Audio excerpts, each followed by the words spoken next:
টাকা দিয়ে সোনার সিংহাসনে বসা যায়, টাকা দিয়ে সোনার খাট তৈরি করে শুয়ে থাকা যায়, টাকা দিয়ে বাড়ি তৈরি করা যায়, কিন্তু 1000 কোটি টাকা থাকলেও সোনার পালঙ্কে শুয়ে শান্তিতে ঘুমানো কিন্তু যায় না।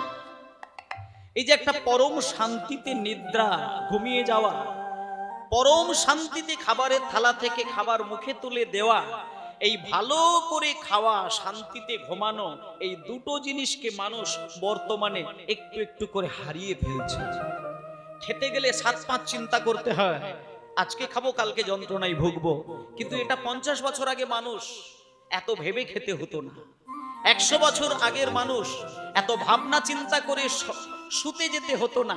তারা যেখানেই শুয়ে যায় ঘুমিয়ে পড়ে, যা খায় তাই হজম হয়ে যায়। মানসিক দৈহিক পরম শান্তি তাকে স্বর্গের সুখ পাইয়ে দেয়। তাহলে একমাত্র চৈতন্যদেব তিনি এইখানে দাঁড়িয়ে থেকে স্বর্গকে আস্বাদন করার কৌশল দিলেন। কিসের দ্বারা? নামের দ্বারা।